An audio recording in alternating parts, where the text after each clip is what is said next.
What's going on, everyone? I'm Matt Harmon. Welcome to the Yahoo Fantasy Forecast. And it is, oh man, it's a hell of a day to talk ball. It's a big show today. Joining me to talk a little ball, to solve a very important problem this year in fantasy football drafts. It's a good problem to have.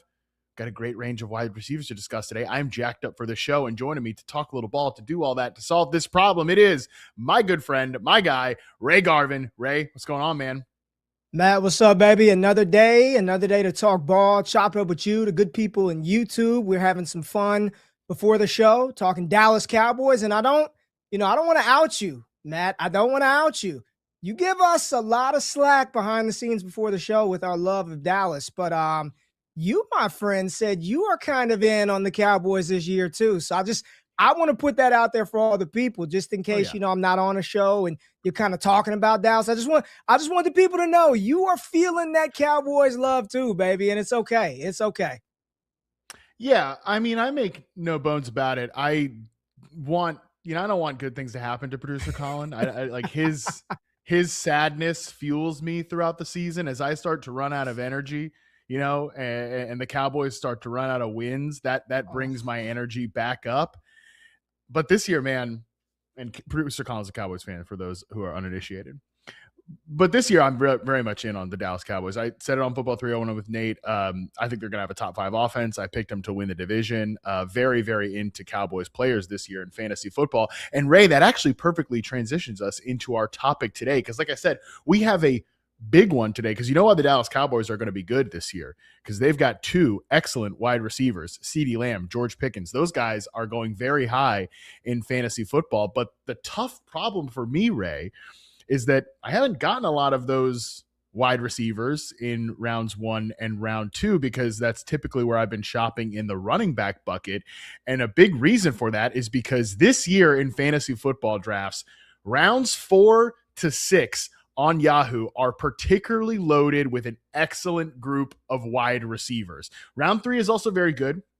Some really good players in round 3. You got your Chris Olaves, you got your Malik Neighbors coming in there. You got Zay Flowers with the 3rd round ADP. But Ray, we're going to talk about it in just a moment. That 4th to 6th round is excellent. But here's the thing, man. Not all those players are going to work out. Some of them are going to be busts based on expectations. So I figured that the best way to solve one of the most important mysteries in fantasy football this year, who are the right picks in this rounds 4 to 6 range, we're going to get reception perception. We're going to get the Trinity. We're going to meet in the middle here and try to solve this for the people. Yeah, I think this is going to be a dope show, man, because we both love this position. We talk about it all the time. It's a passion of ours, right? And I think that using a lot of the things that reception perception brings to the table, along with, for me, Matt, I don't know how you were growing up and in school, but I'm a visual learner, man. Like all throughout school, I got different color highlighters and tabs, and it helps me understand like the numbers and all of this stuff, seeing it visually. And that's what Trinity is. It's usage, it's visualized. So kind of talking about usage versus, hey, what players are actually good at doing certain things. I think we're definitely going to be able to help people identify at least some good bets to make. Now, are we going to be right on every single player? Absolutely not. But we're just trying to set the table for you, right? Give you the best possible ingredients to make the best meal possible. So to be able to bring these two things together today, it's going to be very applicable to everybody that plays fantasy football on our platform, dynasty fantasy, everything right here in this show today with those wide receivers in that round. So excited to get into this with you, man. Today it should be a good one. It should be a great day for a great show. And you know what's going to be another day for a great show? It's coming up here at the end of this month. As I keep reminding you guys, exciting news for everyone in the Buffalo area. Yeah, that's right. Yahoo Fantasy Draft Weekend presented by Versed is coming to Dick's House of Sport in the Buffalo area on Saturday, August 29th, 3 to 7 p.m. I'm going to be there. You see it on the screen. Josh Norris's bright, shining face, Boone's little smirk there. They're both going to be there with me for a special live edition of the Yahoo Fantasy Forecast. We're going to break down everything you need to know before your fantasy draft. We're going to answer questions during a live Q&A. We're going to be giving away prizes throughout the day as well. So if you're ready for your draft, this is the place to be. You will get ready when you are there. Bring your league mates, bring your friends, come hang out with us. We are going to see you guys in Amherst, New York on August 29th at 3 p.m. So yes, like I said, big show today. No doubt about it. But we do have two pieces of news to cover in the fantasy football fallout section here. First of all, and this will be applicable to breakout wide receivers here, Keenan Allen signs a 1-year deal worth up to $8.32 million with the Indianapolis Colts. That was reported, I believe, late last night. I woke up to it this morning. Keenan Allen reunites with Shane Steichen, who he was with during his time in Los Angeles with the Chargers. So Ray, Keenan Allen to the Colts, feels like this one has been building for a minute now. Expectations for Keenan Allen, thoughts also on how he impacts some of the other wide receivers and pass catchers on this roster. Yeah, Keenan Allen is what, 33, 34 years old right now. And he's still, 122 targets last year. He still commands targets. I would defer to you on how good he looks on those routes, but the usage alone suggests that if he's on the field, he's going to earn that opportunity from a quarterback. You look at this Indianapolis Colts receiving core, outside of Josh Downs, it's poor, right? There's not a lot there. It's Josh Downs and Tyler Warren. And a couple of days ago, I was excited. I was talking to people on X. I'm like, yes, Tyler Warren, 150 targets incoming. And then you look around, and we even had the conversation. I said, Matt, what are the chances that they slide Josh Downs to the outside in single receiver sets? And you even said, you were like, I don't know, Ray.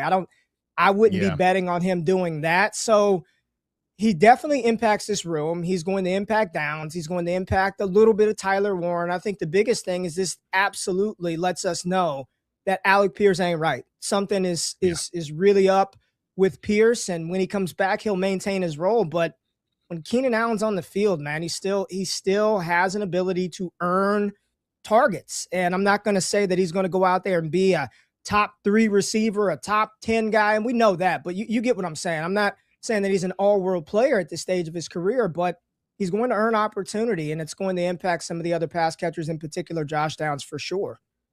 Yeah, for sure. I think the point about Alec Pierce, though, is the biggest one.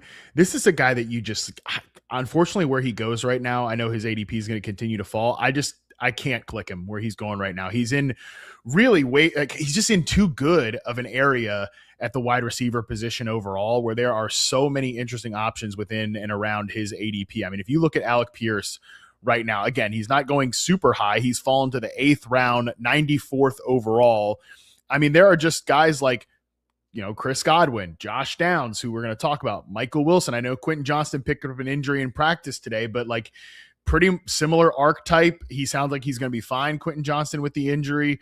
Stephon Diggs, Cortland Sutton, Jordan Addison. There's just too many other interesting bets that I think provide a little bit of a safer floor and, frankly, maybe a similar ceiling. I think this also is going to be a bit of an issue for Alec Pierce, who was already kind of a guy that was going to run all the vertical routes in this offense. And, we'll see if they just run as pure on some of those vertical passes as they did last year.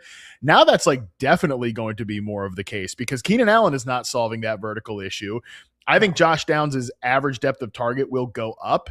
I mean, he had a lower ADOT last year than freaking Keenan Allen himself. I think Josh Downs' average depth of target will go up, but he's not going to be in the Alec Pierce territory, who's been one of the top air yards per target players over the last 3 seasons at the wide receiver position. He's going to be even more volatile, I think, boom or bust on a weekly basis now that all the other 3 guys are like short area players. So to me, and plus, like, is he even going to be healthy when he gets back out there? Probably not. Like, will he not be healthy until midway through the season? Potentially. So Pierce, I think the biggest fallout of this is just he's going to be a guy that is going to have to fall a lot further in ADP to get me to click on him. And unfortunately, I'm not sure he's going to get all the way down to like the 10th round, which is where I think you'd have to do it.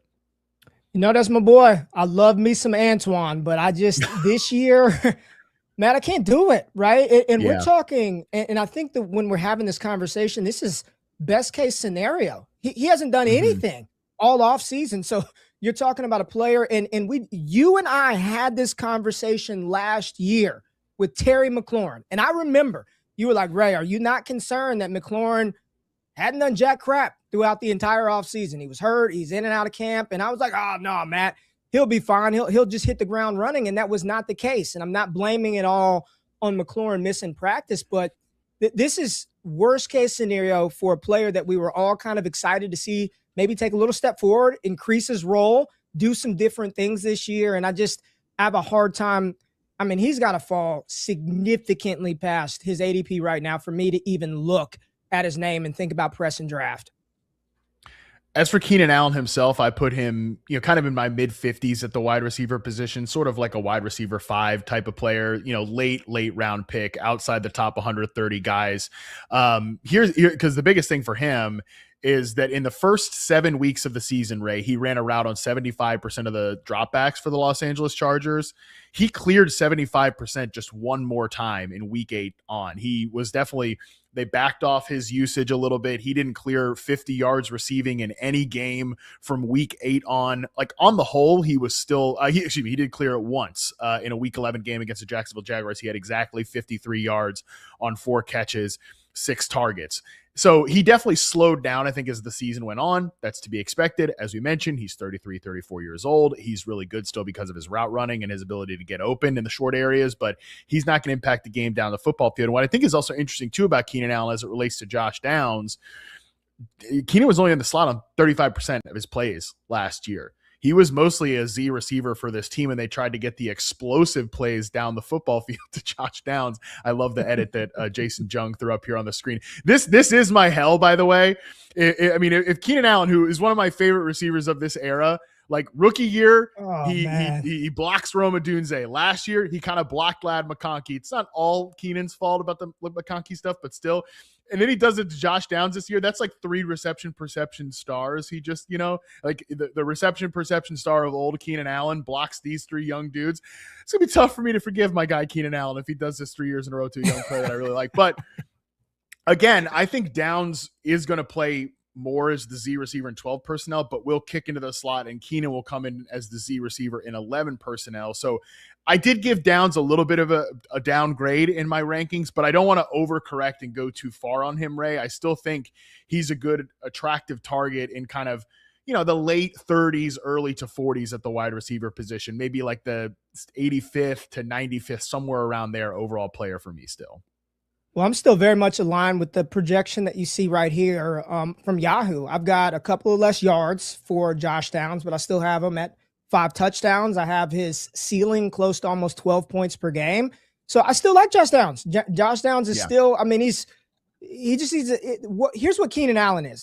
He is one of the players that I term in fantasy, he's a gnat. He's one of those guys that's never going to take enough opportunity to, in quotes, nuke somebody. But it's just annoying. Like, go away, just get away. He's just a gnat in the offense.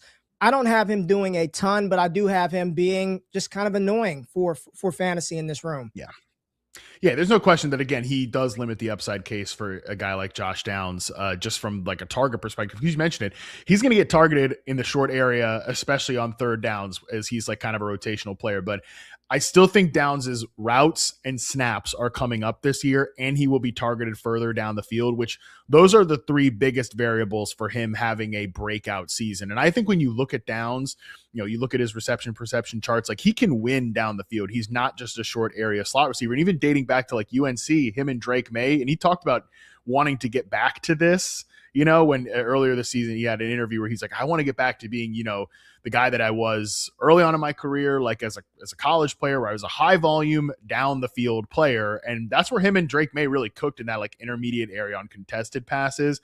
I think Downs can do it, but they need him to do it, man, because if he's not winning down the field, this is an offense that's going to feel very tight with a quarterback coming off of an Achilles tear. Like, let's not forget, he's coming off of an Achilles tear with and maybe not taking snaps under center. By the way, Jonathan Taylor, they did not play a lot of under center in the second half of the season, and his efficiency fell down along with it. So they're definitely not having Pierce at full operation here is tough for this team, because it's just, he's the guy that stretches the field on the outside.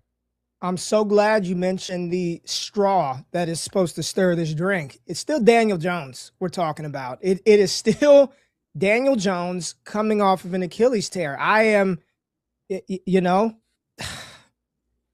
I don't know who would they deploy downfield. It's not, I don't believe it's going to be Nick Westbrook-Akine. Do they run Laquan Treadwell? I mean, Matt, I mean, is it Tyler Warren, the field stretcher? I don't even know if that's Yeah. what I truly am very curious as to what Shane Steichen's going to cook up to make this offense work with the ingredients that we have right here, right now.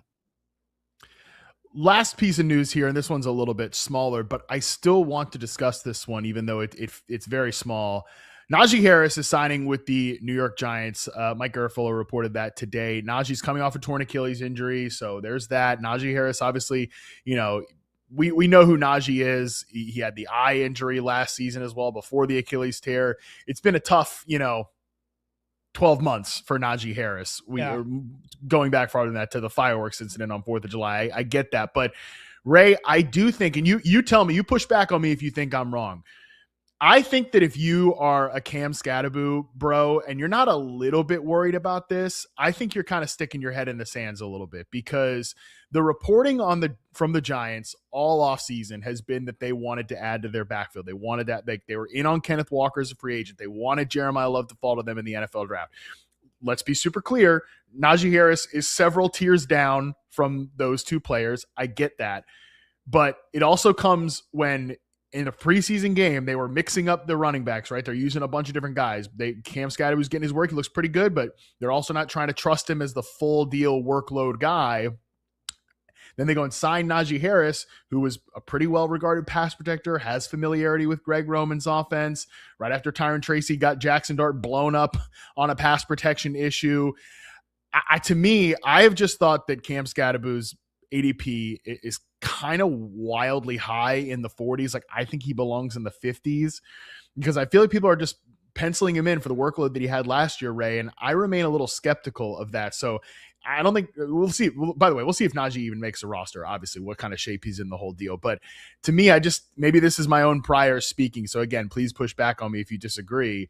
I think that Scatterbo is just a little bit like he's a little bit too expensive for me. And this is kind of just part of that whole theme here. Yeah, I actually talked about Cam Scatterbo as a year 2 breakout running back for this year, but it wasn't saying that he was going to be a breakout. It was talking about, what actually constitutes a breakout, because I don't have Cam Scatterbo projected to be 1,000-yard rusher this year.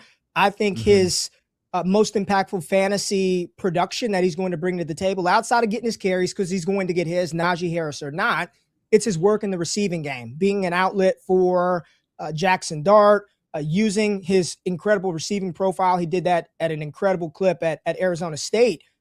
But yeah, I mean, did we not listen to John Harbaugh talk about protection? And he said Jackson Dart absolutely should not have been hit. That should not have happened. That cannot happen. So whether it's because of Tyrone Tracy, they're telling us they were looking to bring somebody in anyway. I don't know about all that. I definitely think missing a block in a critical situation, getting your young quarterback put in the blue tent, helps escalate that quest. But Najee Harris is there. He's going to touch a rock. The Najee Harris isn't just in New York. If he makes this roster, Matt, he's going to be on the field. I'm not saying he's going to be a locked and loaded stud. He's going to be, but we just talked about gnats in the last segment. This is a big gnat right here in the backfield for Cam Scatterbo and his ceiling and upside. So I'm not going to push back on you at all, because I was always a little bit pessimistic on the enthusiasm around Scatterbo being this elite game-changing running back this year here in year 2. Yeah, again, I think the people should remember what happened with Scatterbo as a starting running back for the New York Giants last year, and why they might have wanted to kind of upgrade that position. He essentially had a high volume workload from week 3 to week 8, and they were the New York Giants 142 running back touches during that span. That was second in the NFL, behind only the Carolina Panthers at 169. So they ran the ball. They gave the ball to their running backs a lot. During that span, though, it wasn't like they were some dominant run game. They were 21st in running back rush success rate, EPA per rush, even 22nd,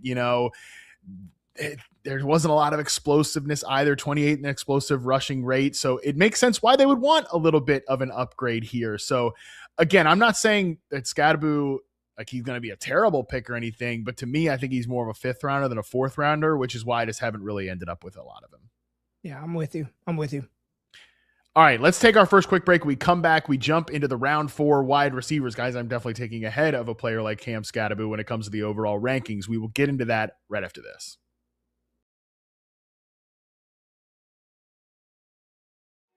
Losing Laramie Tunsil, top 3 left tackle in the NFL, it's a huge deal because now this offensive line goes from interesting to maybe bad. Now, Brandon Coleman, who's my X factor for them, he did start all of 2024, his rookie year, and they were one of the best offenses in the NFL that season. If you want to be this more, under center, deep drop back passing game, you're going to need your protection to be really good, as opposed to like we're in the gun and getting it out in the horizontal raid with Cliff Kingsbury.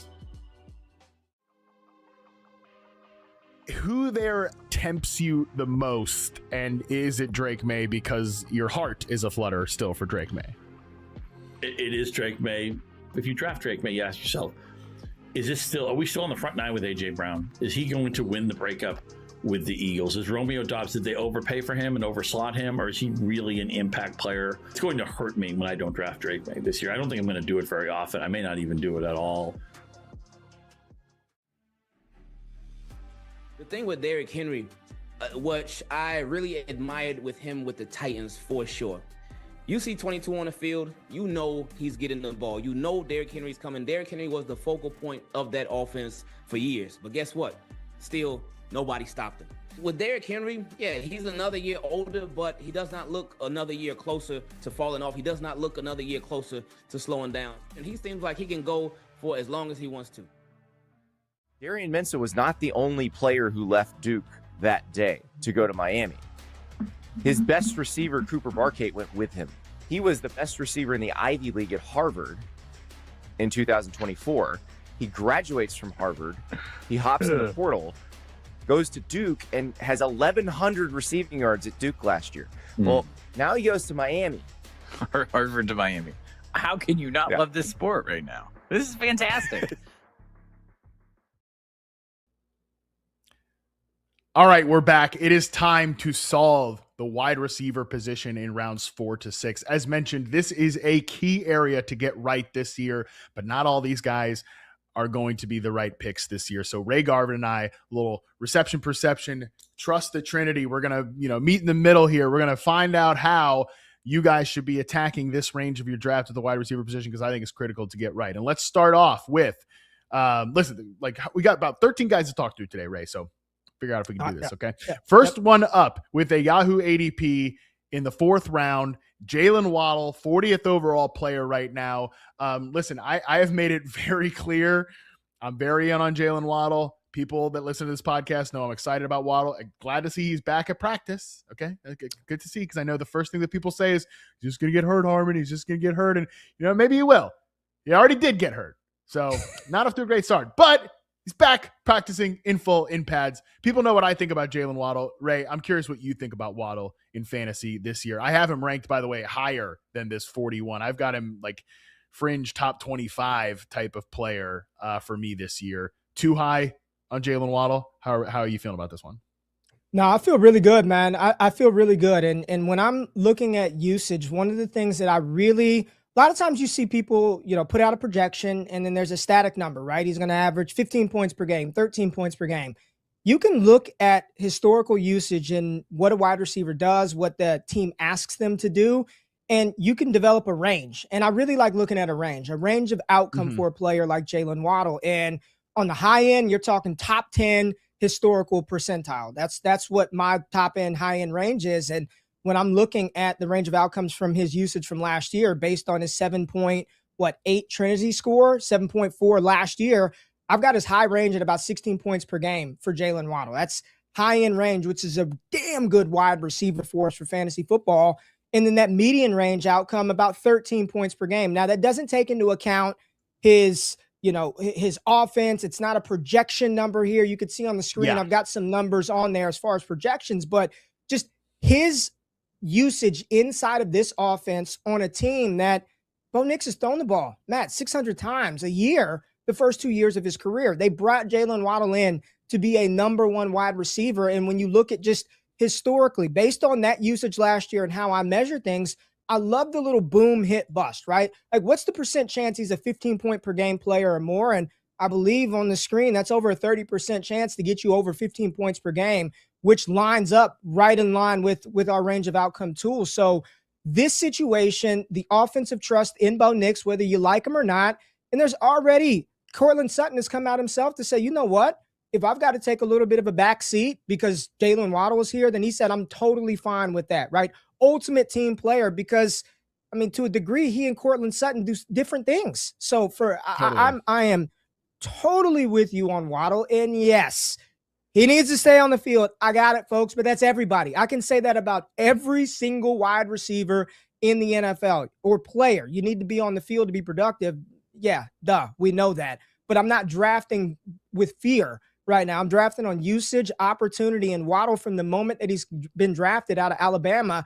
When he's on the field, he's pretty good at earning targets and usage. So I'm sure that what you scout and what you look at as far as his routes and how effective he is, it probably matches and is in line with how I feel about just his historical overall usage.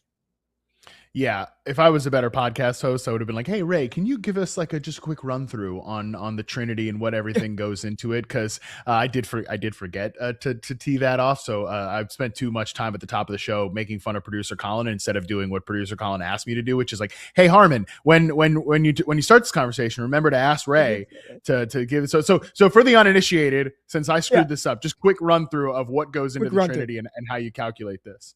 Quick run through a combination of a lot of things that people talk about, but a lot of times don't really understand. Air yards, first downs, yards per route run, yak, target share. Like I look at all those individual metrics and correlate those against fantasy success and blend it together into one number, right? Those things that really correlate to fantasy success, blend them together in one number so you can visualize what all that stuff actually means when you see the data, when you see the numbers, when you see the acronyms.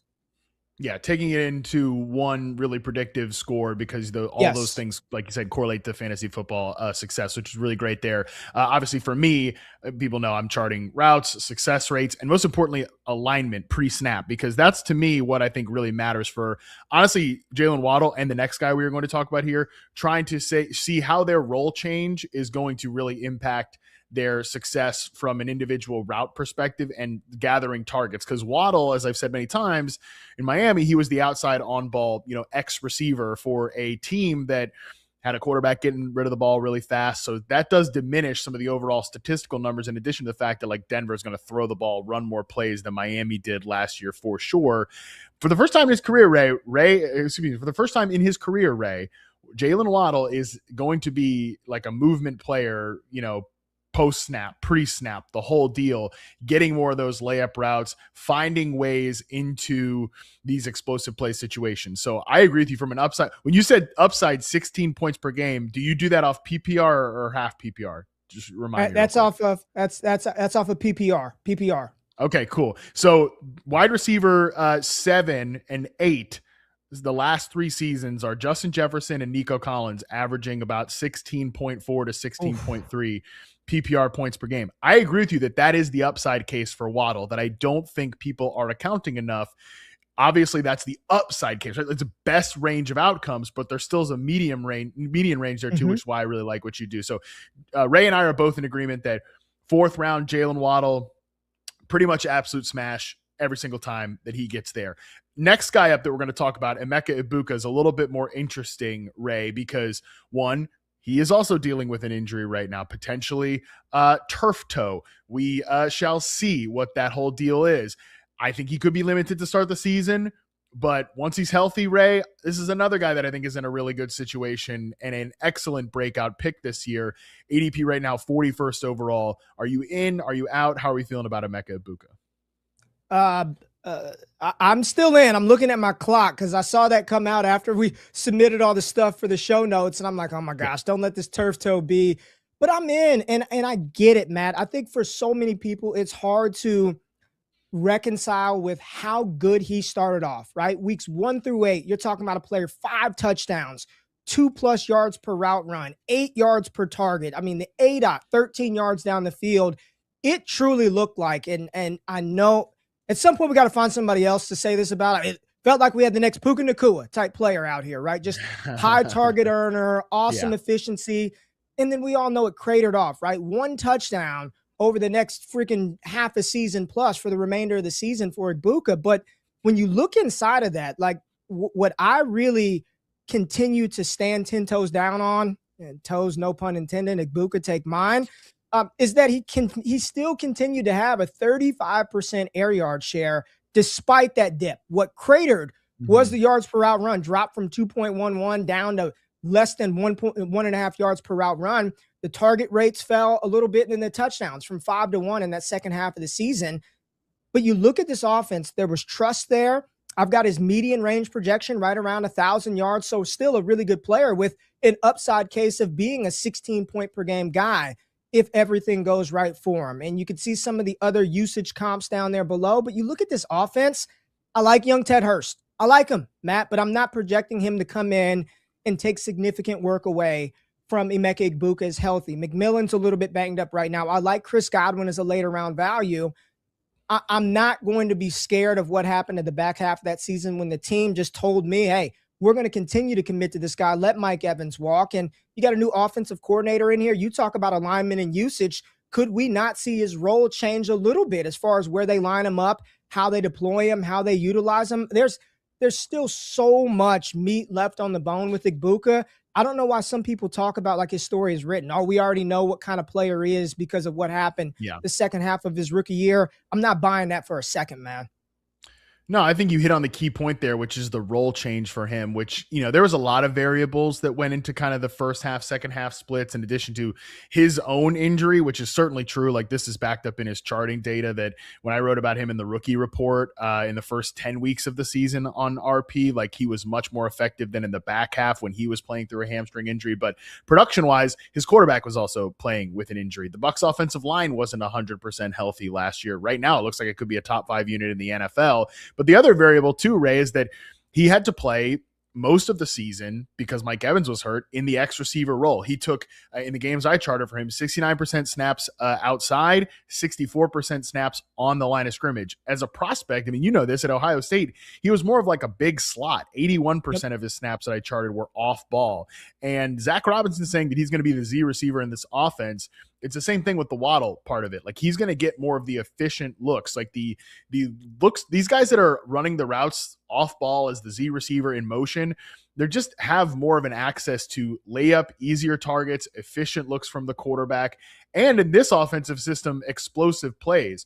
This is a little bit reductive, Ray, but it's very similar to like what happened with Drake London when Zach Robinson took over as the offensive coordinator in 2024 in Drake London's first 2 seasons under Arthur Smith. 85 and 82.4% snaps on the line of scrimmage. The 2 seasons after that, 47 and 46.7%. And obviously we know which are the 2 better seasons for Drake London. It's 24 and 25. So I think that usage for Egbuka, like, this is a guy that can win at all 3 positions, but will be maximized as that movement Z. So again, 41st overall ADP. I know it's a little risky right now to make the click, Ray, but it sounds like this is one of the guys you and I think is a really good 4th round pick. Got to have some conviction in this proxy of it. And let me just, we play a proxy of a game. None of us actually play fantasy football. Somebody else is playing the game of football. We play a proxy for a game. You got to have some conviction, man. And I get the apprehension, especially when you got Todd Bowles saying, I don't know if he'll be ready week 1 or not. I get that. But football players play. And if he's on the field doing what he does, he's probably going to be pretty doggone good, Matt. Yeah, and I kind of want to hear from someone else other than Todd Bowles, like what Emeka Egbuka's injury status is, after Bowles famously said Bucky Irving will be available sometime in the summer or fall, which, like, brother, 2 different seasons. Those are 2 different seasons. And then Bucky Irving's just like practicing in full in training camp. So I don't know what to make of the Bowles quotes part of this, but I'm hoping that this is on the optimistic side for Emeka Egbuka. You mentioned you got to have conviction. You got to take a stand. You definitely have to have some conviction, Ray, to click Tetaiora McMillan at the 44th overall pick in Yahoo ADP right now, because I'm sure, and I know I've seen you post about McMillan. I know we both like the player. How could anybody not like the player? He's a great player. Right. But you know what the first response is going to be? Quarterback, Bryce Young. Huh? You're really going to take Bryce Young's number 1 receiver in the 4th round? Ray, are you taking Bryce Young's number 1 receiver in the 4th round? I am taking Bryce Young's number 1 wide receiver in the 4th round. And I'm not here. If you don't want to, then that's fine, right? It's the usage profile here. You're talking about a rookie wide receiver that in 17 games 93% route participation, 41% of the team's air yards. And it wasn't a player that got worse as the season got along. They continued to feed him. Offensive Rookie of the Year. Let me hit you with a couple of numbers, right? Matter of fact, let me hit you with some names right here with Tetaiora. They put it on the screen. Rookie wide receiver seasons with a Trinity score over 7.4, which is very, very, very good. You've got Puka Nacua, Malik Neighbors, Jamar Chase, Brian Thomas Jr., Justin Jefferson, Lad McConkey, Jaylen Waddle, and Tetaiora McMillan. 7 of those 8 scored 14-plus points per game as a rookie. McMillan, 12.6, right? So when you're looking at his range of outcome for McMillan, anywhere on a high end, if Bryce can get it together, and I know that's a big if, you're talking about a 17-point-per-game type ceiling for McMillan. But at the median range, if he just gets us 1 point per game more than he did last year, and he's a 14-point-per-game wide receiver, is that elite? No. Is that league winning? No. But is that something that you can plug into your lineup and say, you know what? The day in the game that he does have 2 touchdowns, what I bet on is that usage. As long as you're continuing to get fed, I'll ride the variance, the roller coaster ride, because even some of the elite receivers have some games where you look up and you're like, damn, that's all I got. That's all I got this week. But you're counting on the things that you track, Matt, getting the rolls. I know because I am a reception perception subscriber, a lot of dig routes for Tetaiora McMillan, right? You're counting on that usage. You're counting on that usage flipping the script at some point. Bryce is a big question mark. What I don't question is this player's opportunity inside of this offense. Yeah, Tetaiora McMillan, you mentioned the dig routes for him. Man, he was obviously used a decent bit on those routes. He had just over 17.5% of his routes were dig routes. Look, the producers got on the screen there even better. But 91.5% success rate on dig routes. That was the best among any player I charted last season. And Tetaiora McMillan even said in our Super Bowl conversation that was his favorite route to run. So what do you know? His favorite route to run is his best route. You love to see it backed up by the charting data there. Yeah, Tetaiora is a baller, dude. I mean, what did you say the median range of outcomes? Like you said, 17 points per game was the ceiling. Yeah, 13 points per game. You know, I mean, again, like 13.6, that's wide receiver 21 over the last 3 years. It's like, it would be he's drafted wide receiver 19. That's maybe like the smallest of losses. And I think that is why McMillan's a good pick and why I have him ranked as wide receiver 19. And I'm kind of, you know, I'm not quite like so far ahead of ADP on him, but I'm within the range. I have him ahead of his overall ADP just because, like, you know, I'm not clicking a quarterback in round 4. I'm not clicking Cam Scatterbu or Travis Achan in the 4th round. I'm telling you to take receivers in this range overall. But the other part of it too is just, I do think McMillan has a pretty secure season-long floor, even if you don't believe in the Bryce Young variable because of the usage you mentioned there. And also, Ray, this is another guy, maybe not as dramatic, but is in line for a pretty significant role change. You know, just like Waddle, just like Egbuka, the Panthers want to use him in the slot more. As I've said, they can't use him in the slot much less than he did over the last over last year. 15% of his snaps were in the slot last year. That was one of the lowest among all receivers that, you know, ran enough qualifying routes. If they just hit that thing to 25, 22%, what if we double it 30% based on the preseason? He was in the slot a ton. Jalen Coker being a baller and being able to play at X receiver matters for this too. And just like, I know, Ray, that Bryce Young is Bryce Young and he's averaged what, like 180 passing yards in his career. It's 190. It's not good. Okay. But I did have a pretty convincing conversation with Jeff Bell from Football Guys yesterday about this. And, you know, I think for Bryce Young, the physical tools are never going to be, you know, where they need to be, which is why he was a strange first overall pick. He's never going to get any taller. His arm's never going to get stronger. That being said, he is a guy who the game could slow down for him. You know, the mental side of it could pick up. And that is where quarterbacks do make that leap. So again, Bryce Young making that leap is okay. Well, then you get Alex Smith, which we can have the conversation of, was that worth the first overall pick? But if he's like an Alex Smith type player, I think that's enough to get Tetaiora McMillan the football and Jalen Coker the football. So yeah, I mean, it's not the most comfortable click in the world, but I am in on where he goes in the 4th round. Can I ask you a question about a reception perception and what you've seen? Because my eyes just immediately gravitate to the red, right? I'm like, oh my God, where was he red at? And I need him to be better downfield. I talked about a 40% air Yeah. yard share, but like in your opinion, I mean, can Bryce get him better down the field? Those post routes, I'm looking at the 9 routes, even to a degree, Matt, the slant, right? But Pickens really started to up that this past year, and you're like, man, he's just killing on these slant routes. Like, in your opinion and reception perception, like, can Bryce help him in those areas? And honestly, I think this is an area where Tetaiora just needs to get better too. Because this was the reason I didn't have him as I had him as obviously Travis Hunter was kind of like a wild card. I had him as, if he was going to play wide receiver, I think he could end up being the best receiver in this class. I had him ranked ahead of Tetaiora McMillan for that reason. But, if you put Travis Hunter to the side, he was my top ranked guy, but I didn't necessarily have him in that tier of like the Malik Neighborses or the Drake Londons as a prospect, because I think the two areas that Tetaiora did, like where he just needs to get better, is separating down the field, specifically against press man coverage, and like quick releases into these slant routes. Like you're saying, I mean, Drake London, he's been able to not just, dunk on people down the field, which is another area where McMillan quietly was a little bit volatile in contested catch situations. Like he wasn't one of the better contested catch receivers I charted last year. That's an area that he does need to improve as well. But again, this is almost maybe optimistic in a way here, Ray, because I think he can get better at those things. I don't know if he will, but I think he can. And if he does, well, it doesn't really matter about the Bryce Young part of it, because like Tetaiora can just do that on his own. So I think that you could kind of take that both ways, and that maybe this will always be a thing that keeps him as a good, not elite number one receiver, right? But it's also part of it too, that if he doesn't get better in that area, then it's talking about like we can take Bryce Young along for the ride too. Okay. Appreciate it, man. That helps, right? Because I'm just looking at usage. What do you got, right? Percentages, usage, and this is why what you do is so valuable, because that helps me ground some things. Like if he can get better at that, then I feel better about that upper projectile 17-point band. If not, then it's probably in between there somewhere, right? Less than 17, but hopefully right around that 13.5 point per game range for McMillan.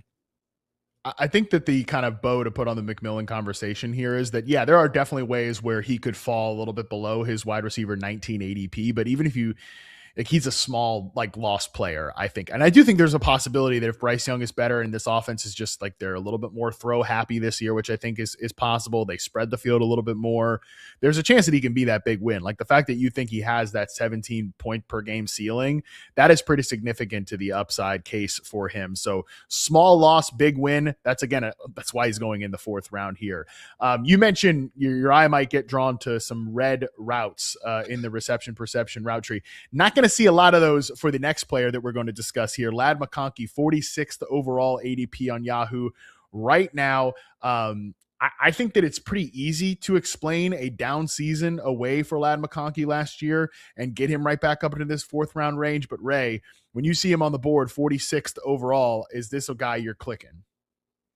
Can I just say, and I would hate to do this to my own thing, the Trinity, but I think there's some more upside than the range of outcome tool is even printing for Ladd McConkey on here. I mean, you see the tweet on the screen. He ran more routes than he did as a rookie, but somehow got fewer targets. And there are a lot of things that happen inside of Los Angeles. The offensive line, which I don't even want to talk about right now. We all know what was going on with the O-line, the coordinator, right, Matt? But yes, I want Ladd. I am big time in on Ladd McConkey this year in this offense. Big time in on Justin Herbert, the offense overall. I don't like seeing the red things on the screen right now when we're looking at that offensive front. But yeah, man, I'm very much in on a Ladd McConkey bounce back this year for a lot of the reasons that we've discussed, a lot of the reasons you talked about on other shows. I know we are aligned right here. Yeah, just for people that aren't, chronically online and following every bit of injury news, which, by the way, congratulations for you guys. Your mental health is probably better for it. Tyler Biadasz, the center, was carted off today with an injury, so we're going to keep an eye on that. He was a big signing for them in free agency, so we'll keep an eye on that. Plus, Rashawn Slater might be out for a couple of weeks here after his knee injury flared up in training camp. Remember, he's coming off a torn patella tendon. But the good news is that the Chargers did get some depth in here this year. Jake Slaughter, their rookie, has been kind of the backup at center in training camp, and Trey Pipkins has been the starting left guard, which, you can say, Trey Pipkins, not that great, but, at least they got some depth at center because it was a massive drop off last year with Bradley Bozeman out there. So we'll see. We're going to keep an eye on those injuries for the Los Angeles Chargers. But let me ask you this, Ray, because you mentioned you think there's more upside to Lad McConkey than what the range of outcomes tool compares there. Mm-hmm. I agree. I think he's a baller and could be one of those guys that, I don't know if he's going to go full Jackson Smith and Jigba, right? But he's one of those guys who's a slot mostly player and becomes an outside receiver who's winning on these downfield routes. I think we've seen enough evidence that he can be that guy in the NFL as long as his body holds up, right? I have a player comparison tool at Reception Perception. He does kind of compare a little bit to Tyler Lockett, which Lockett's a guy that, dealt with a lot of injuries, probably couldn't handle 140, 150 targets in a season. I get that. But what do you think the range of outcomes tool would have printed for Lad McConkey after year one? Probably a higher range of outcomes, right? And how do you square, when you're doing your analysis, how do you kind of square one season to another? So I guess this is a philosophical conversation because you can look at things in totality. The range of outcome tool in which we presented some of the screenshots today is week 1 through 17. You could segment it down. And sometimes I like to break it down, Matt, because a season is like multiple seasons inside of seasons. Things happen, things change. Yeah. And when I look at Lad last year, weeks 10 through 18, and I know we stopped playing in week 17, we're talking about a player sub 15% target share. That's not wide receiver. That's not even, there's nowhere close to a team's wide. Something was off in LA in that room. And I'm not carrying that forward. I'm not saying that he has to have his greatest usage profile. And now that's all I want to stick on. No, some of the bad sticks in, and we're showing that here. Sure. That's why the highest range is only 14.8 points per game. But I'm just not buying that with him being healthy on the field, you're talking about a sub 15% target share guy in 2026. So that alone, when I'm looking at the numbers, I look at the median, okay, if he can get me that, right, and then not be a sub 15% target share guy for 8 freaking games of the season, then just logically he will be better. Keenan Allen is gone. I don't know what's going on in the tight end room, but what I do know is I think pretty objectively, he's the best receiver on that team, playing with one of the best quarterbacks in the NFL. Yeah. We like the environment. That's you got to kind of break down the season inside the season as well. Yeah, I kind of, and maybe this is just me, which is weird because I'm not like this in every area of my life, but I tend to skew a little optimistic with players sometimes. It's if you've shown me a great season, I believe that player is in there somewhere. And it's don't overcomplicate it here. He's shown that ceiling. You said it. He's the best receiver on the team, I think, pretty clearly. Justin Herbert is a great quarterback. Mike McDaniel is a great offensive coach.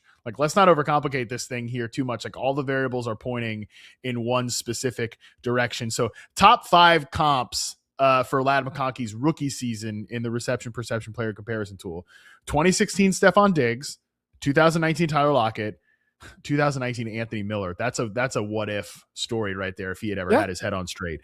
2019 Keenan Allen, 2025 Davante Smith. So a lot of good players there, and then Anthony Miller. So it's just kind of that's the range. Could he become Stephon Diggs, or is he more Tyler Lockett? And I think even if he's Tyler Lockett in the 4th round, I'm probably okay with that. But that's where we're talking about hitting that, 15, 14 point per game season as opposed to a true takeover year. So I think we're both in on Lad McConkey. Honestly, it sounds like we're pretty cool with this entire 4th round of wide receivers. Yeah. But will we feel the same about the 5th round players? We're going to get into those guys right after this.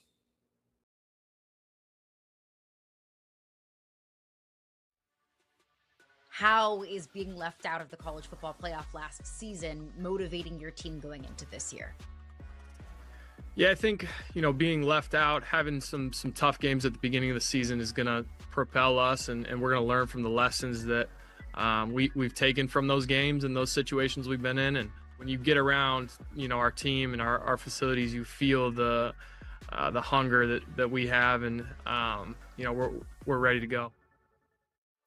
Give us your first player that you can't stop drafting this year. Yeah, we're going to go right to the top here with Nick Marsh, transfer from Michigan State to Indiana.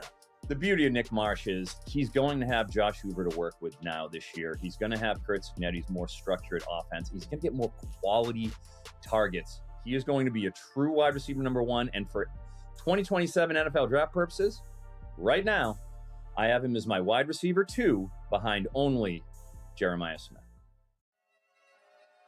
Well, did you see that they head coaches apparently can designate somebody to be the flag thrower now when you challenge something, because they're a bunch of cowards now. The scoring plays and turnovers automatically reviewable, so you don't have to waste timeouts on that. Now we have someone else throw the red flag for you. Just cowards. Why do we pay them all so much money? Why am I giving you so much money? You're delegating everything to everybody. I don't know. Unbelievable. Right? I know. How much fun has it been to be on the Chicago White Sox this season, and how much fun has it been watching Munetaka Murakami? So much enjoyment and so much fun watching how much we've hit. If you don't want to pitch to Mune, I mean, what it's doing for Vargas and Colson behind him, just guys clogging the bases. And I mean, we have guys hitting 20 plus homers behind him. So if you want to deal with them, good luck. And I think it's just been fun watching those guys hit homers. All right, we're back. Let's get into the 5th round wide receivers. And let's start off with a guy where it's kind of the same song and dance every year with Mr. Garrett Wilson, 51st overall ADP here on Garrett Wilson. Ray, we know this guy's good, okay? Trust me, there's nothing tilting about popping his name in the player comparison tool I've mentioned here a couple of times and seeing like, oh, look, Garrett Wilson compares to all the best receivers in football. Like, that's great. Why doesn't Garrett Wilson produce like all the best wide receivers in football? Well, it's hard to say, man. I don't know what it could be. Could be, oh, wait, he plays for the Jets and, annually there's quarterback issues and or offensive play caller issues. Well, how do you feel about Garrett Wilson this year in the Frank Reich offense with Geno Smith, Ray Garvin, at 51st overall? I don't like how you added the Frank Reich, Geno Smith offense at the end, so I'm just going to cover my ears. I know.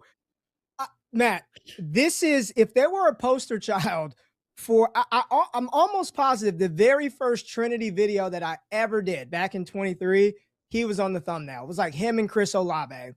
And I'm just going to start with the positive. And I'm cherry picking because I've only got 6 weeks of data to work with. Okay. Yeah. But in those first 6 weeks, I mean, you're talking about a player who he had his highest usage stretch of his career. Full stop. Air yard share. Got it. Target share. Got it. Route participation. Had it. You see him on the chart. There are headshots of other elite wide receivers in that range. I mean, with Justin Fields, and he's no great quarterback at all, the usage is always there for Garrett Wilson. It wasn't Garrett Wilson leading the league in routes run for like 2 years in a row. We know he can play, but it's just the production is always disappointing. We're talking about a player who I'd love to hit 15 points per game just one time. Just get to 15, Garrett Wilson. And I've got him projected right there. His median range of outcome based on that small sample size, right? You're looking at about 15.4 points per game with a high-end range. If he were to continue what he has done historically, I mean, at ridiculous 18-point per game range. Elephant in the room, and the thing that I will address, and I really can't knock you, is Geno Smith is at quarterback. Frank Reich offense. But I kind of sit back and say, Geno might be one of the better QBs that he's had in some time right here. And you look at the other pieces of the offense, Matt. Matt, it's a low bar to clear. You look at everybody else, and I'm like, who's going to take it? Who else? Listen, I get it. I remember doing the same thing with Allen Robinson over the years where it's like, well, Andy Dalton might be the best quarterback he's ever played with. Like Nick Foles, maybe the best quarterback he's ever played with. And you do that coping every single year, the whole deal. Listen, I get it. I think the funny thing though about Garrett Wilson is, and maybe this is like torture funny, not haha funny.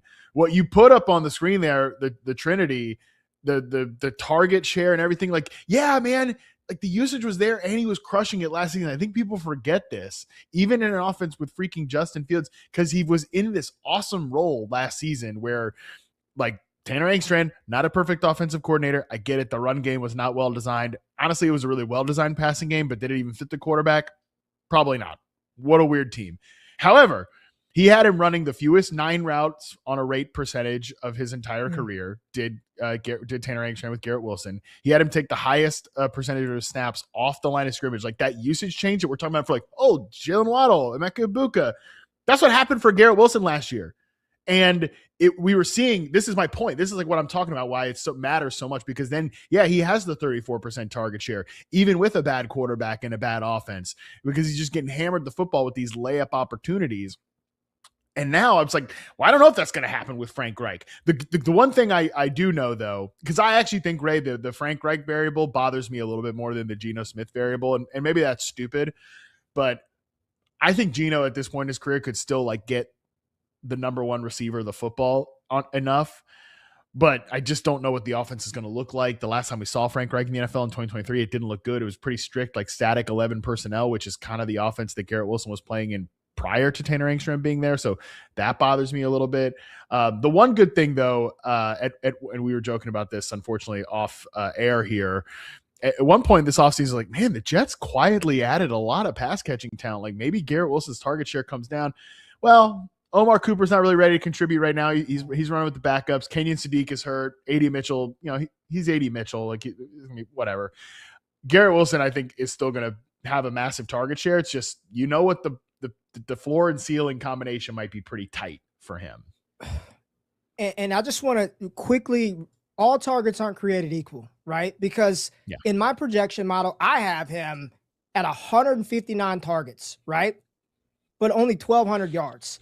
You give Puka Nacua 160 targets, it's 1,700 yards for that player. And that just lets you know that all volume isn't created equal. You want the volume, you want the high target rate, but there has to be a level of efficiency there for a player to really hit that peak. You think get me 15 points per game, Garrett. Do that one time, because you're being fed a tremendous amount of volume. I do think Frank Reich is a little bit of a problem, but that's the difference, right? Yes, I want the high 30% target share, but I need the efficiency to follow along with it. Yeah, he's wide receiver 21 in ADP. I'm going to have him as my wide receiver 21. I just kind of want to be in line with ADP on Garrett Wilson. This is a guy, the next one up here, Terry McLaurin, 54th overall ADP on Yahoo. This is somebody from a positional standpoint I wanted to be higher on, but Ray, a little bit nervous that the Laramie Tunsil injury is looming over this entire thing. Stephon Diggs is here now to take some of those layup targets away. Terry went from a guy that I was targeting heavily in this range to now a guy that I'm not going to say I'm full on avoiding. I'm actually, from an overall standpoint, just because I'm higher on all these receivers, higher than the overall ADP market on Terry McLaurin, but somebody that I went from hammering in this range to just kind of considering in this range. Where are you on Terry? Yeah, I think the thing that that really jumps out to me is look at that ceiling, right? We're talking about a median for Garrett Wilson at 15, and the ceiling here for McLaurin is around 15 points per game based on his usage, right? Yeah. In 24 with JD5 during his rookie year, you're talking about a player, he had 13 touchdowns last year, 3 touchdowns, the injury, the offense was a mess. I want to be in on him more because I think McLaurin is a good player, but 80 catches, 10, 20, 7 touchdowns, that's fine. It's not difference making. It's not I have to have him. It's kind of like he's in a range where if there's somebody else, you can go there. If a running back had kind of fallen, I like him. I do think the addition of Diggs and Okonkwo complicate McLaurin's outlook a little bit more than maybe people want to admit. The Diggs one especially, dude, because I love your range of outcomes there for him, as the ceiling is 15 points per game, which, by the way, over the last 3 seasons, Mike Evans 15.6, Rashee Rice 14.9. That's wide receiver 11 to 12. That is probably, you're looking to maybe get him in the back half wide receiver 1 range if you're Terry McLaurin, which I still think is possible, right? But it involves a lot of factors here that I think get a little bit more complicated after the Diggs addition and the Laramie Tunsil injury, because Terry McLaurin, he's top 5 in the NFL in air yards per target over the last 3 seasons. And that's going to be, harder to get those passes to hit without the all-star left tackle in the mix here, especially now that I do think David Blau coming in here, we could see a similar situation with what we just talked about with Garrett Wilson, where he went from this kind of static boundary receiver to a move around player, because nobody had more static usage than Terry McLaurin under Cliff Kingsbury. It's just all outside left wide receiver and just kind of hang around over there. So it will get more dynamic in that sense, but the slot reps, the reps off the line of scrimmage, I kind of think those will go more towards Stephon Diggs now. So the usage will be better for McLaurin from a pre-snap standpoint, but not quite to the degree, Ray, where, again, I thought a month ago he was like, yeah, hammer him at this ADP every single time. He should be going, 4 or 5 wide receiver spots higher than this. Now I think he's just kind of like appropriately priced.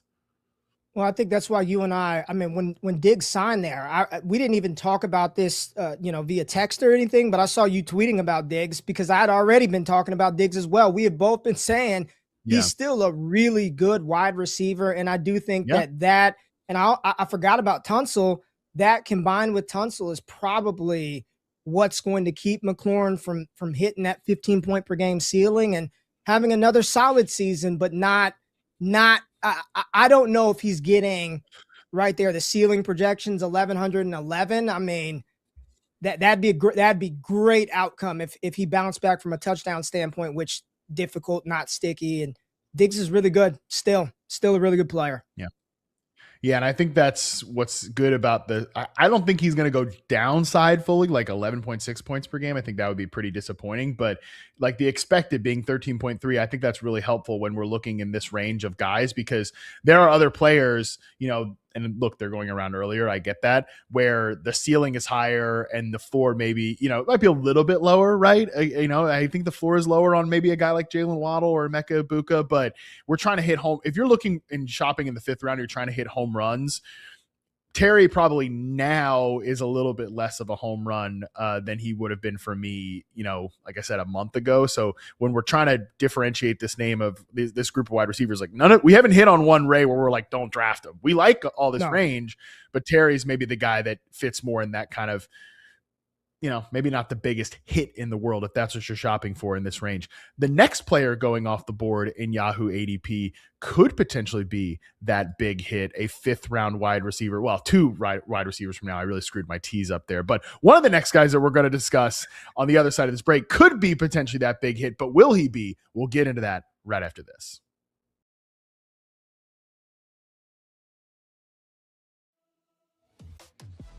They're my top offense heading into this year. I think you had them in your top 10 as well. I mean, yeah, I had them 4. You had them number 1. So you did mog me on the offensive rankings for Dallas. But yeah, we're both really excited about this unit. And I mean, what's there to not be excited about? As long as the 2 receivers are healthy and Dak Prescott's healthy and, some of the role players taking a step forward. I mean, this team is going to absolutely smoke people on offense this year. Is the future of college football as currently constructed sustainable? Sure, because for 5 years we've said it's not sustainable and it's sustained. And not only has it sustained, it's grown. And not only has it grown, it's multiplied. College football is thriving. Everybody's talking about it. The games are incredible. And we'll work out some details. But this thing ain't going anywhere. It's the greatest sport on earth. Final one you can't stop drafting this summer. Mason Heitschel was a true freshman last year, was behind a former Alabama commit named Eli Holstein, who was the starter last season. A few games in, it became very clear that was not going to work. Bring in Heitschel, and he wins his first 5 games as a true freshman. I expect Mason Heitschel to ascend passes and production. It does seem like on a lot of given nights, you are stepping up in the 4th quarter. And I know Gino mentioned that recently. Can you take us through 4th quarter page? It's a bad habit for me and the team. If you watch a lot of our games, we're trailing at the end of the 3rd and we're starting off slow in the 2nd half. It's a basketball experience where like you kind of black out sometimes. Yeah, it's something about the Wings in the 4th quarter. We just ultra lock in. All right, we're back. Let's get a little deeper into the 5th round here at the wide receiver position. And let's start off with another old familiar face. That's Davante Adams, 56th overall ADP on Yahoo right now. I mean, Ray, what a fascinating season last year for Davante Adams, where a whole lot of touchdowns, not a ton of yards. I am really curious. I have my thoughts on where he is from like the aging curve perspective and everything like that. But I'm just really curious, like, what does the Trinity say about what kind of was I don't know, like a strange usage season for Adams last year. Like I know he's going to check a lot of boxes, but where are we at with Davante Adams, 5th round pick here in the year 2026? Yeah, ironically, it's pretty close to where he was last year. His expected range of outcome is right at 12.9 points per game. You're talking about a player who had a 23% touchdown rate per reception last year. It's just, I mean, he was just on a crazy tear. Led the league in touchdown catches, and he only played, 13, 14 games? The offense is great. Matthew Stafford is phenomenal. There's not even a question about his role. He's the number 2 receiver. He's great in the red zone. The usage is propped up a lot by his involvement in the red zone. It's the touchdowns. I still have projected for it. I think he's the only player that we'll talk about, and one of the few players that I actually have projected for double-digit touchdowns and sub 900 receiving yards for Davante Adams. Now, had he played the full 17, Matt, isn't that weird, right? Had he played the full 17, he would have gone over 1,000. But age, I don't look at age, so I don't really know. I'm interested in your take on that. Like how much of that decline can we expect? But 12.9 to, I don't know if I would go ceiling at 16.7, maybe that 14.8 upside ceiling for Adams, but it's touchdowns and a good offense for Davante. So funny too, because I guess how he could really hit from a ceiling perspective would be maybe the contingent upside if Puka Nacua ever misses time. And we did see actually one game of him without Puka Nacua. And if you look at the fantasy points, it's like, 24 half PPR fantasy points in week 7 against the Jacksonville Jaguars. Like that, that was without Puka Nacua. He hit that contingent upside. Then you realize he had 5 catches, 35 yards, and 3 touchdowns in that game. It's just like, well, that actually didn't answer any questions about whether he could be like a bell cow receiver at this point. Made up term by Andrew Berry, but a bell cow receiver at this point in the career if Puka Nacua got hurt. Look, I mean, there's no question Adams is a declining player from his peak. I mean, but that being said, he is probably, or at least he has a really good argument to be the best receiver of, the reception perception era, 2014 to current, when I've been working on receivers. He has been one of the peak players of position. So he's declined off that peak. There's no doubt about that. Like, that's not even an interesting conversation. He can still do some of the things they want him to do on the breaking routes. He's just not going to be like, to me, I don't know if he wouldn't slip into Puka Nacua's role at this point, right? If Puka Nacua was to get hurt. And to me, Ray, again, it's not that I dislike Adams. It's just, he's the guy I have clicked on probably the least in this range, because to me, just, I don't know if there's like a real ceiling hit for him.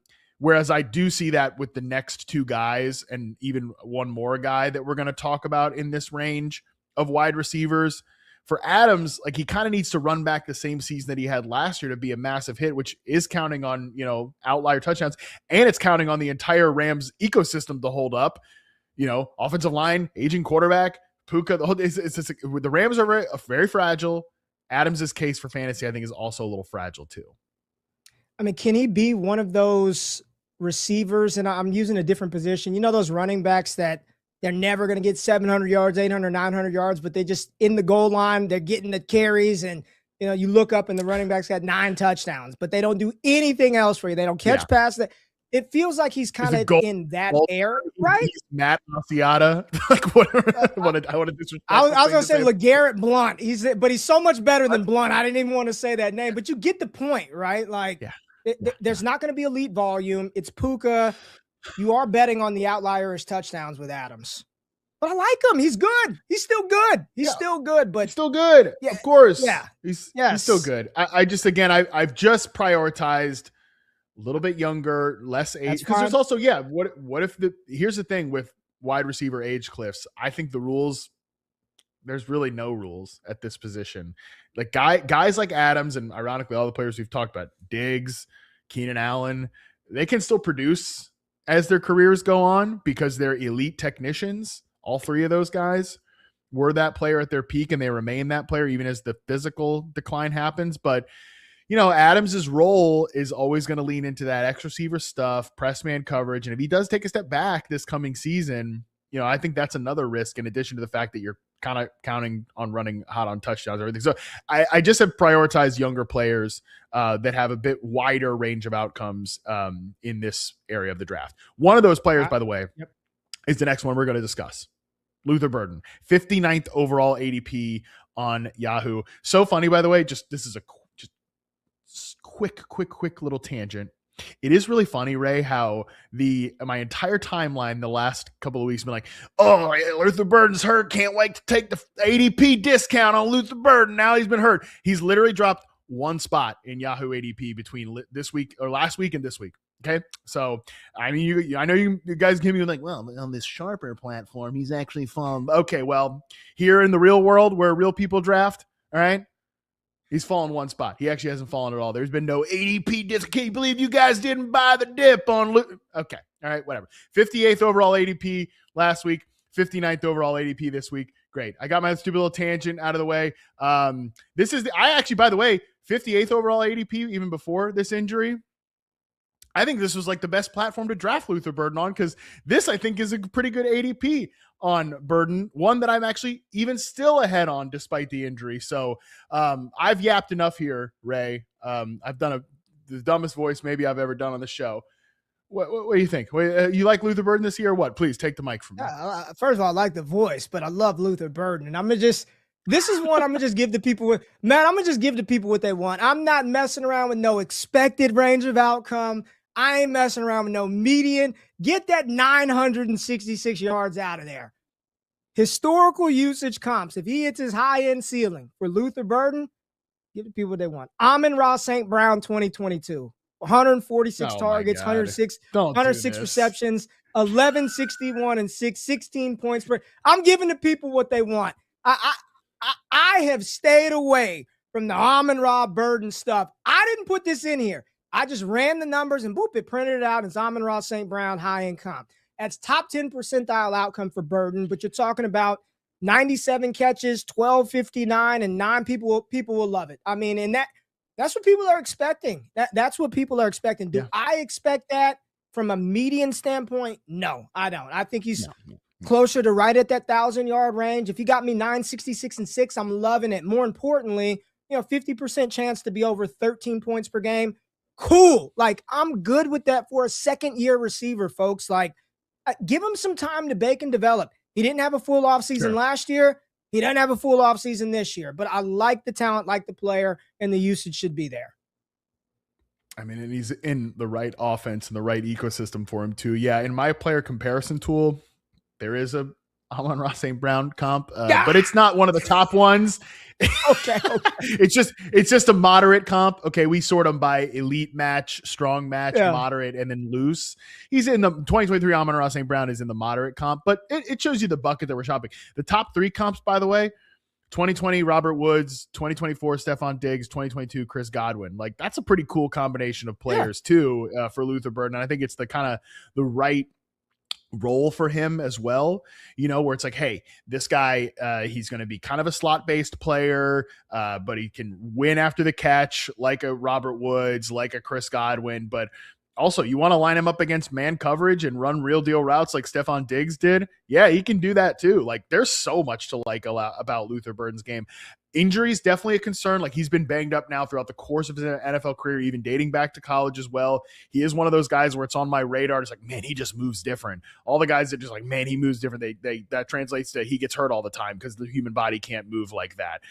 That's a little something that's on my radar. Okay. But at the same time, I still think Luther Burden is a great pick in this range. I like my answer to the Bears has just been yes, take them all. Yes. This offense is going to be really awesome this year, Luther Burden included. So yeah, I'm certainly not going to be here to rain on the Luther Burden parade. And like I said, 58th overall ADP on Yahoo. I have him ranked as the 49th overall player. So I'm still saying like be ahead of ADP on Luther Burden. Really exciting player that should be back. Sounds like he should be back by week 1. So yeah, Luther Burden's definitely a guy that I am in on taking in this range. Let's get into the round 6 wide receivers here, Ray. This is an interesting group as well and still kind of fits in the same bucket. DJ Moore, 61st overall ADP on Yahoo Drafts. And Ray, this is one of the guys I've just changed my mind on the hardest. And honestly, it's been a lot of deep diving into my own data here, Ray, because I was initially looking at DJ Moore and being like, the decline, is he declining? He hasn't played as well the last 2 years.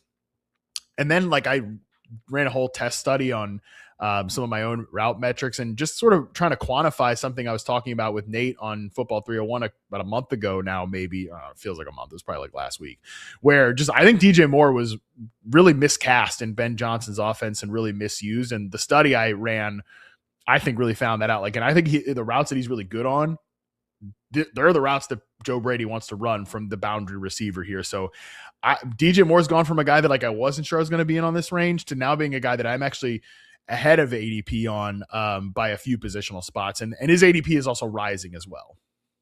I love it. I love it. I really don't have a ton to add besides that I agree with you. And, you know, sometimes we were talking about it earlier. Like, you don't want to complicate things. And this is beyond Keon Coleman in a walking boot. It's beyond all this other stuff. This is a player that I do think there was a point last year where like these, Matt, you know it, man. You talk to these NFL athletes.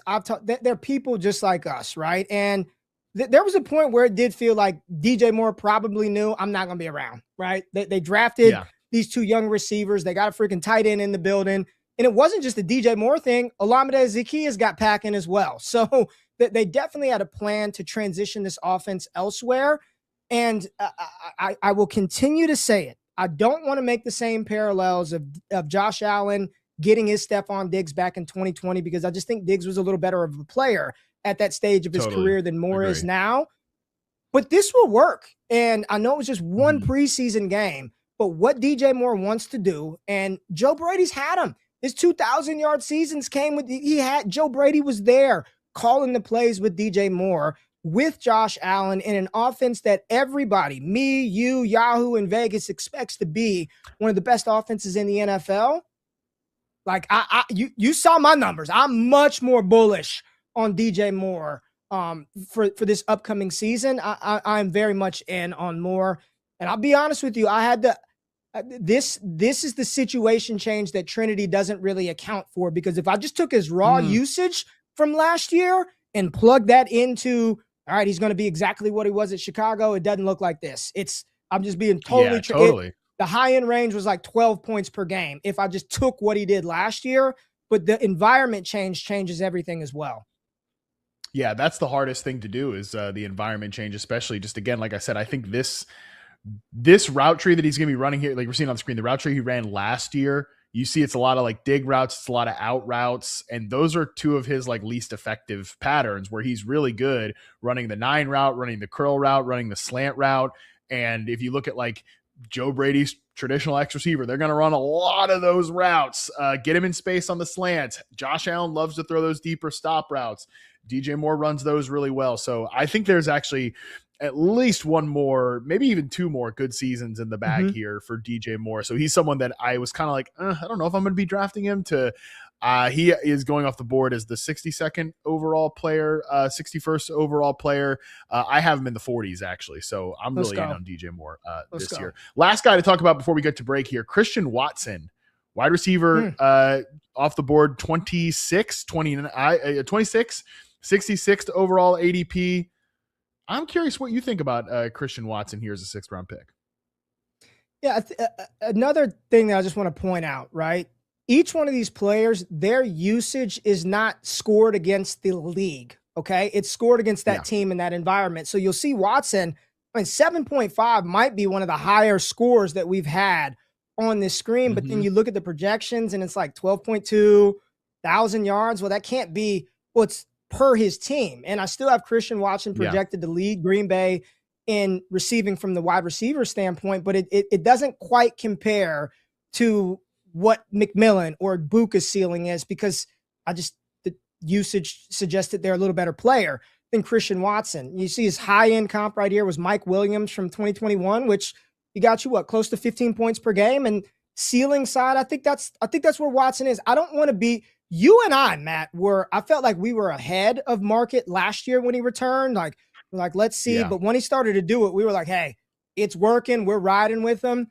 I'm not ready to coordinate him as a truly elite difference-making receiver, but I think he can be a really good one this year for Green Bay. That's kind of how I feel about him too. You know, like his top 3 comps in the player comparison tools, like 2018 Kenny Galladay, when Kenny Galladay was a good player, 2 Marvin Jones seasons. So like good receiver, boundary guy, a little bit volatile. And I kind of think that's who Christian Watson will be this year. I find him to be kind of, I'm still a little bit ahead of the overall ADP because, like I said, I'm just taking receivers over running backs in this range of the draft, but I'm more so like in line with his positional ADP. I kind of find him to be appropriately priced at the wide receiver position rather than like a screaming value.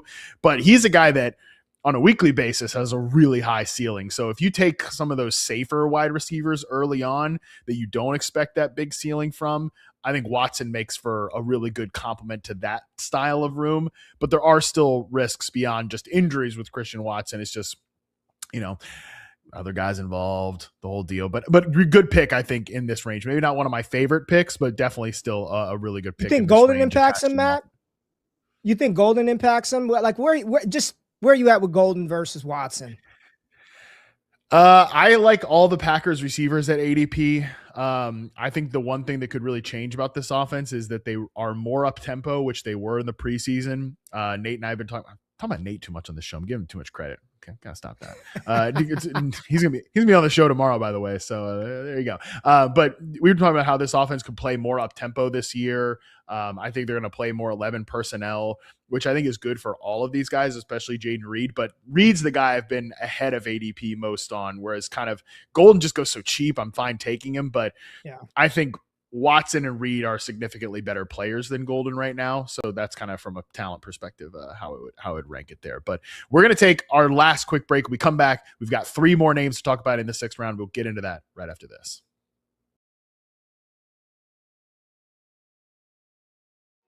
Losing Laramie Tunsil, top 3 left tackle in the NFL, it's a huge deal because now this offensive line goes from interesting to maybe bad. Now, Brandon Coleman, who's my X factor for them, he did start all of 2024, his rookie year, and they were one of the best offenses in the NFL that season. If you want to be this more, under center, deep drop back passing game, you're going to need your protection to be really good, as opposed to like we're in the gun and getting it out in the horizontal raid with Cliff Kingsbury. Who there tempts you the most, and is it Drake May because your heart is aflutter still for Drake May? It is Drake May. If you draft Drake May, you ask yourself, are we still on the front 9 with AJ Brown? Is he going to win the breakup with the Eagles? Is Romeo Doubs, did they overpay for him and overslot him, or is he really an impact player? It's going to hurt me when I don't draft Drake May this year. I don't think I'm going to do it very often. I may not even do it at all. The thing with Derrick Henry, which I really admired with him with the Titans for sure. You see 22 on the field, you know he's getting the ball. You know Derrick Henry's coming. Derrick Henry was the focal point of that offense for years. But guess what? Still, nobody stopped him. With Derrick Henry, yeah, he's another year older, but he does not look another year closer to falling off. He does not look another year closer to slowing down. And he seems like he can go for as long as he wants to. Darian Mensah was not the only player who left Duke that day to go to Miami. His best receiver, Cooper Barkate, went with him. He was the best receiver in the Ivy League at Harvard in 2024. He graduates from Harvard. He hops in the portal, goes to Duke, and has 1,100 receiving yards at Duke last year. Well, now he goes to Miami. Harvard to Miami. How can you not love this sport right now? This is fantastic. All right, we're back. We have 3 more players with ADPs in the 6th round at the wide receiver position. And Ray, we got to be quick on these ones. We got Mike Evans, we got Rome Odunze, we got Jameson Williams. I think Mike Evans can be the fastest one, Ray, because the range of outcomes here, I'm sure the Trinity agrees. He either scores 10 touchdowns and is awesome, or he plays 3 games. What more is there to say about Mike Evans? Yeah, that's the answer. He's going to play 3 games and push for scoring 10 touchdowns. So, if he's healthy, he's on the field, he's going to do what Big Mike does. I don't want to talk about injury. We're not getting into an injury show, but it's a concern that people have. So if there's a different click, if you don't feel comfortable, I'm not going to argue on that one. And if you're like, hey, He's a walking 7, 8, 9, 10 touchdown guy. Draft him. All I'll say is don't complain when he misses time because he's probably going to miss a game or two. Totally. And just from a reception perception standpoint, I'm sure Trinity, it's tough because like he barely played last year. He wasn't even a full-time player. I will just say RP wise, like, yeah, definitely wasn't the same player last year, but if he can be the guy that he was on tape last year as the X receiver for the 49ers, he is a great fit there. So yes, has he been injured the past few seasons? For sure. Has he been injured this month in training camp? Yes. Has he been injured today, August 18th? Yes. So, yes, I mean, that's what you're dealing with if you're clicking Mike Evans, but no question, if he's a player he was on tape last year, which is no guarantee. So again, we're saying some ifs here, which is why I've just kind of been in line with ADP on Mike Evans. Why I've moved a guy like DJ Moore ahead of him, in the wide receiver rankings, is because there is that risk there. You know what it is. Another guy I have ranked ahead of Mike Evans, which I know that sounds crazy based on these two players' names. I have Rome Odunze, who's the 68th overall player off the board in Yahoo drafts right now. I have him ranked ahead of Mike Evans because, one, I'm really in on this Bears ecosystem. And Ray, we've talked about Rome plenty in the past. What does the Trinity say about Odunze from a usage standpoint? Trinity loves him. Trinity likes him. The second half of the season, it hurts him, right? It doesn't account for injury and all of that, but the usage is real and the offense is real. We're projecting Ben Johnson to take this thing a step forward. Caleb Williams in year 3. All I'll say is that I will continue to say it till we get to week 1. It does not have to be either or. It's not you have to like Burden and then dislike Odunze. Like, both of these players are probably pretty good. And both of these players probably won't hit that green box on Trinity. Like, neither of them will probably hit that ceiling, but be in between that median range and that high end range. They're both really good players. So I'm fine with Odunze. Like, I like him a lot. And I do think there's maybe some little higher touchdown potential with him than it is Luther Burden as well. Yeah. See, that's the thing where I still really like Rome, and I have him ahead of Burden, even had him ahead of Burden before the injury, because I think the touchdown ceiling on Rome is higher, like the deep routes, the red zone usage, the whole deal there. And yeah, I mean, the only way, dude, that they probably hit that green, the ceiling case for both these guys is one of the other gets hurt. I mean, shoot, when Luther Burden wasn't playing very much at the beginning of last season because he was injured in camp, that was when Rome Odunze was awesome. Luther Burden had that massive week 17 game against 49ers. Rome Odunze wasn't playing. So, by the way, Luther Burden's hurt right now. What if the injury nags? Like, Rome Odunze could be a great pick, and vice versa in that situation as well. So, yeah, very much in on Rome. I've got him. I mean, just like, he's one of the receivers I'm highest on relative to ADP. Nobody would be surprised about that. I think he's a baller. Jameson Williams, last guy to talk about here, 69th overall. Tell me what the Trinity says about this guy, because there's quite a story to tell in the first and the second half, but the full picture of last season usage-wise, where do you stand on Jameson Williams? It's so wild when I run it through and then I see the numbers so high and then I look at the targets and I'm like, how many? 106, 1,100 yards, 1,200. He's an enigma. 2 back-to-back years of 1,100 yards for this guy, and he's never hyper-targeted. I hate doing this, but he's awesome in best ball. Like, I want Jameson Williams, and I never want to think about when I have to play him. I never want to think of it. I just want him on the field because he's the type of player, Matt, he might get 3 targets in a week. So Trinity be like, usage is bad. But then the dot's way up at the top because he scored 2 touchdowns, and they were like 80-yard touchdown plays for Jameson Williams. Look right here, 58 receptions and 915 yards. He's like the black Alec Pierce out here. Just low volume, low receptions, high yards. Antoine Pierce, James Williams. I don't know what it is, but I think, listen, maybe I shouldn't step on the chair. I think Alec Pierce is the white Jameson Williams, if we're being serious for a second. J-Mo is maybe a little bit of a step ahead of Alec Pierce, but yeah, I mean, listen, Jameson Williams is a great player, and he's just always going to be a model breaker. You know what I'm saying? Like, yeah, he's never going to get the targets that you want, but as long as he's in this offense with this quarterback, and by the way, he's another guy.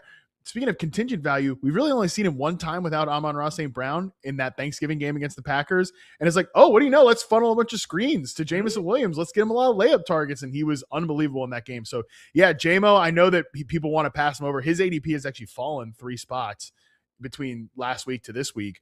I think that's a mistake. Williams is still a guy I'm really, really in on this year, and I think is just always going to be a little bit of an ADP breaker. Ray, this show lived up to my expectations. We covered news. We covered, I think we saw the wide receiver 4 to 6 range, and the answer is there are better targets than others, but for the most part, this is a really good range to draft wide receivers. Tell the people where they can find out more about the Trinity and where they can check out all of your work, because I think the people were loving it in the YouTube chat. Yeah, love it, man. This was a great show. Appreciate you, Matt. Appreciate Yahoo for letting us talk about this. And it's usage visualized. ddfantasyfootball.com. I incorporate it into the pieces, into the articles that we write about. And then just a great compliment to what you do, Matt, because I don't do that. I'm not charting routes. I'm not looking at who's doing what well. So this has absolutely helped me refine my process. So if you want to check out usage, play with the range of outcomes tools, highly recommend checking it out, ddfantasyfootball.com.